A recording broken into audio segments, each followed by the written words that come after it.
श्री शिवाय नमस्तुभ्यम। हर हर महादेव। आप सभी भक्तों को मेरी तरफ से नवरात्रि की हार्दिक शुभकामनाएं।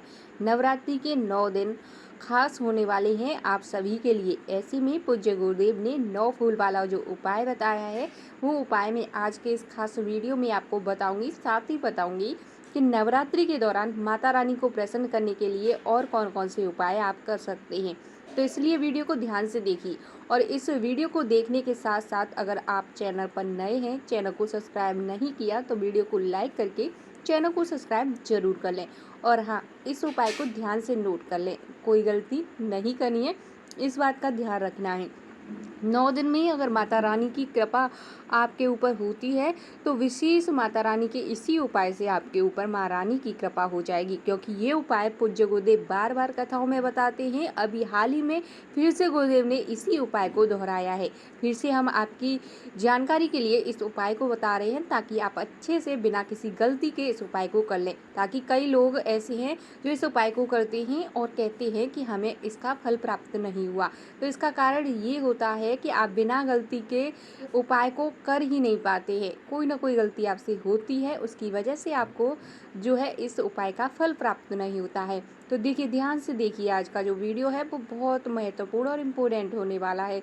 तो इसके लिए आपको क्या करना है, आप इस उपाय को देखिए, या तो सुबह के समय करें या फिर शाम के समय आप लोग जो है इस उपाय को कर सकते हैं। सुबह के समय ही पूरे 9 दिन तक आपको ये उपाय करना है। इस उपाय का एक नियम ये कहता है कि अगर आप पहले दिन इस उपाय को करेंगे, तो आने वाले अगले 9 दिन तक, यानी माता रानी के नवरात्रि में जितने भी दिन होते हैं उतने दिन तक आप इस उपाय को करेंगे। अगर आप शाम के समय प्रदोष काल में करेंगे, तो आपको 9 दिन तक शाम के समय प्रदोष काल में करना है। सुबह करते हैं तो सुबह करना है, ठीक है। मुख्य रूप से सुबह के समय करना सबसे ज़्यादा बेहतर होगा। अगर कोई भाई बहन ऐसा है कि इस उपाय को नहीं कर पाता है, तो वो शाम के समय इस उपाय को कर सकता है। जैसे कि आपने सुबह समय नहीं है, नहीं कर पाते, तो शाम के समय आप ये उपाय कर सकते हैं। आप लोगों को क्या करना है, देखिए, आप लोगों को 9 फूल लेने हैं। 9 फूल उस उपाय के लिए ज़रूरी है। इसमें जो शारदीय नवरात्रि का जो पहला दिन होता है, मतलब कि इस बार शारदीय नवरात्रि का पहला दिन 3 अक्टूबर के दिन है, तो आप लोग इसी दिन जो है इस उपाय को करेंगे। पहला दिन गुरुवार का है, तो यहाँ पर ये बात आपको समझने वाली है कि पहले दिन से ये उपाय आपको करना है। तो पहले दिन जो फूल आप लेंगे, तो पहला फूल भगवान शिव जी को चढ़ाते हैं। चाहे तो सफ़ेद फूल ले सकते हैं, चाहे लाल फूल ले सकते हैं, चाहे पीला फूल भी ले सकते हैं। कोई भी ऐसा फूल आप लोग चुन लीजिए जिसकी आप प्रतिदिन उसी मात्रा में आपको वो फूल प्राप्त हो जाए। जैसे पहले दिन सफ़ेद लिया, तो अंतिम दिन तक आपको सफ़ेद फूल प्राप्त हो जाए, उतनी ही मात्रा में आपको फूल लेना है। यहाँ पर 9 दिन का उपाय है, तो 9 दिन तक आप लोगों को ज़्यादा मात्रा में फूलों की आवश्यकता पड़ने वाली है। तो कोई ऐसा फूल चुन लें जो आपको प्रतिदिन ज़्यादा मात्रा में मिल जाए। क्योंकि जो फूल हैं वो पहले दिन चुन लेंगे तो चढ़ाने में आपको कोई दिक्कत नहीं आएगी। पूरे 9 दिन तक आप अच्छे से माता रानी को प्रसन्न कर पाएंगे। आप चाहे तो कनेर के फूल भी ले सकते हैं। वैसे ही माता रानी को सबसे ज़्यादा प्रिय फूल होता है, वो होता है गुड़हल का फूल। अगर उसका इंतज़ाम अगर आप कर पाएँ, तो उसका इंतज़ाम आप कर सकते हैं। नहीं कर पाते हैं तो आप उसे स्किप भी कर सकते हैं। तो पहला फूल गुलाब का होता है, उसे ले सकते हैं। गुलाब के फूल को आपको प्रतिदिन ज़्यादा मात्रा में नहीं मिल सकता, तो आप महंगे जो फूल होते हैं गुलाब के, तो वो नहीं ले सकते हैं, तो आप स्किप कर सकते हैं। तो आप जो है पीला फूल भी ले सकते हैं। शिव जी पर चढ़ने वाला कोई भी फूल चुन लीजिए, जो भी आप प्रतिदिन ज़्यादा मात्रा में ले सकें। तो हम समझ लेते हैं कि सफ़ेद फूल अगर आपने ले लिया यहाँ पर, तो शिवलिंग पर ये सफ़ेद फूल चढ़ता है। तो देखो भाई, शारदीय नवरात्रि का जो पहला दिन होगा, उस पहले दिन में आप लोगों को क्या करना है, 9 सफ़ेद फूल लेकर आने हैं, ठीक है। आप जो फूल चुन कर ला रहे हैं, उसमें से कोई एक सफ़ेद फूल जो है आपको ले लेना है और 9 फूल लेकर आना है। न तो आप जो है अलग अलग कलर के फूल लेकर आएंगे, बस एक ही कलर के फूल लेकर आने हैं। अगर आप सफ़ेद फूल लेकर आए हैं, कनेर के फूल ले रहे हैं, तो आपको समझना है 9 फूल पहले दिन आप लोगों को लेकर आने हैं। 9 फूल पहले दिन आप लोग लेकर जब आओगे, तो 9 ताज़े फूल लेकर आपको खरीद के भी ला सकते हैं। अगर नहीं मिल रहे हैं तो कोई दिक्कत वाली बात नहीं है। ज़रूरी बात यहाँ पे है कि आप तोड़ कर लाएंगे तो उतना अच्छा रहेगा। खरीद कर लाएंगे तो कई दिन के रखे हुए फूल भी वो लोग दे देते हैं। तो 9 फूल आप लोगों को तैयार करने हैं। सबसे पहले सुबह के समय अपने साथ में घी का दीपक तैयार करना, और प्रतिदिन जो आप लोग एक घी का दीपक भी यहाँ पर तैयार कर सकते हैं, इस बात का भी ध्यान रखना। और 9 फूल तैयार करने के बाद जो घी का दीपक आप तैयार करेंगे वो लोग आप आटे का तैयार भी कर सकते हैं। जरूरी नहीं कि मिट्टी का दीपक अगर आपको मिले तो मिट्टी का ही दीपक लें, प्रतिदिन नया दीपक भी लेकर आना। ये अन्यथा आप आटे का दीपक भी ले सकते हैं। तो प्रतिदिन दीपक बनाना, और छोटा सा बना सकते हैं मीडियम साइज का। आप लोगों को गोल बत्ती उसमें रखनी है, ध्यान रखना गोल बत्ती आपको रखनी है, उसके अंदर शुद्ध देसी गाय का जो घी होता है वही आप लोगों को यहाँ पर डालना है। शुद्ध देसी गाय का घी डालने के बाद आपका ये दीपक तैयार हो जाता है। देखो, उपाय मुख्य रूप से सुबह कर रहे हो चाहे शाम को कर रहे हो, चाहे उपाय की कोई सी भी विधि रहे, उसमें कोई बदलाव नहीं करना है। आप लोगों को सबसे पहले सुबह के समय अगर मंदिर जा रहे हैं उपाय करने के लिए, तो आप लोगों को एक लोटा जल भी साथ में लेकर जरूर जाना है। ये वाला जो उपाय है ये आपको भगवान शिव के मंदिर में जाकर करना है, जहाँ पर शिवलिंग विराजमान होता है यानी शिवालय होता है।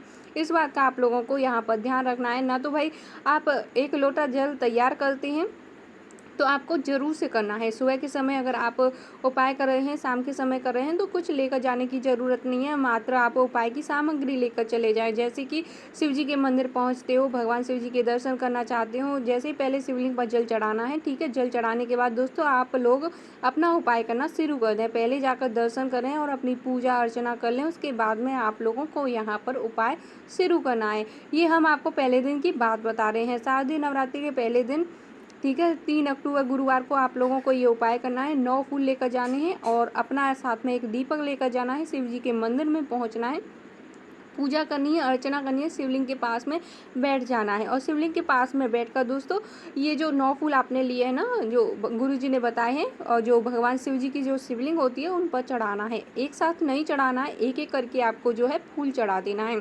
सबसे ज़्यादा अच्छा रहेगा। आप एक एक करके जो शिवलिंग के ऊपर 9 फूल चढ़ाओगे तो ये 9 फूल आप पहले दिन लेकर आने हैं, एक साथ लेकर आने हैं। 10 लेकर आना है न, 8 लेकर आने हैं, बल्कि 9 के 9 लेकर आने हैं। एक काम और करना, गुरु जी ने कहा है कि जो आप कलश रखते हैं उसके ऊपर जो आप नारियल रखते हैं उस पर जो कलावा लपेटते हैं वो 9 की संख्या में ही लपेटा जाता है, ना तो कम लपेटा जाता है ना ही ज़्यादा लपेटा जाता है। कई माताएं बहनें इसमें भी गलती कर देती हैं, तो इस बात का भी ध्यान रखना।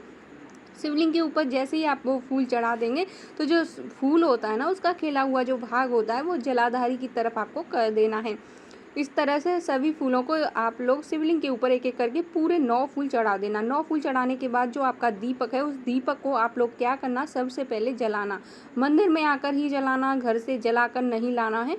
मंदिर में बैठकर आराम से जला देना। वो शुद्ध देसी गाय का घी का दीपक होना चाहिए, और दीपक जला करके उस दीपक को वहीं पर भगवान शिव जी की आरती करके वहाँ पर रख देना है, ठीक है। पहले दिन जब आप लोग ये 9 फूल और अपना दीपक जला दो, उसके बाद में भगवान से अपनी मनोकामना बोलना, जिसके लिए आप लोग यह उपाय कर रहे हैं वही मनोकामना आपको बोलनी है। देखो, मनोकामना आपको एक तो पहले दिन बोलना है और नवरात्रि के आखिरी दिन बोलना है, ठीक है। और दिनों में अगर आप लोगों को बोलने की ज़रूरत नहीं है, पर अगर आप अपनी मनोकामना बोलना चाहते हैं तो पहले ही दिन बोल दें, बाकी के दिन उपाय करते रहें। और फूलों को चढ़ाने के बाद दीपक जो लगाया है उसे ठीक तरीके से लगा दें। उसके बाद भगवान से प्रार्थना करें, विनती करें, धूप दीप जो भी लेकर आए हैं उससे आप पूजा अर्चना करें। शाम के समय अगर उपाय कर रहे हैं तो यही क्रिया आपको शाम के समय करनी है, कोई बदलाव आपको नहीं करना है। 9 फूल चढ़ाएं और एक दीपक लगाकर आप अपने घर पर वापस आ जाएं। अब शारदीय नवरात्रि का जब दूसरा दिन लगेगा तो जो फूल वाला उपाय है यही उपाय आपको दूसरे दिन भी करना है। पहले दिन चढ़ाए थे वही फूल जो आप लोगों को, यानी कि पहले दिन 9 फूल लिए थे तो दूसरे दिन उसके दुगने फूल लेने हैं, यानी 18 फूल लेने हैं। 9 का गुणा करके आपको ये फूल लेने हैं, यानी 9 का जो पहाड़ा होता है उसी के अनुसार उसी क्रम में आपको ये प्रतिदिन संख्या बढ़ाते जानी है। न तो भाई दूसरे दिन आपको 18 फूल लेने हैं, न 19 लेने हैं, न 9 लेने हैं, बल्कि पूरे 9 दूनी 18 होते हैं, 18 फूल लेने हैं। तो अपने ही पास में जो शिव जी का मंदिर है वहाँ पहुँच जाना है, और शिव मंदिर पहुँचने के बाद शिव जी का पूजा अभिषेक करना है। 18 फूल भगवान शिव पर चढ़ाने, खिला हुआ जो फूल है वो भगवान की तरफ होना चाहिए। उसके बाद दीपक जलाना है, भगवान से प्रार्थना करनी है, विनती करनी है, और फिर अपने घर वापस आ जाना है। फिर तीसरे दिन, नवरात्रि का जो तीसरा दिन है, उस दिन आपको 27 फूल लेने हैं।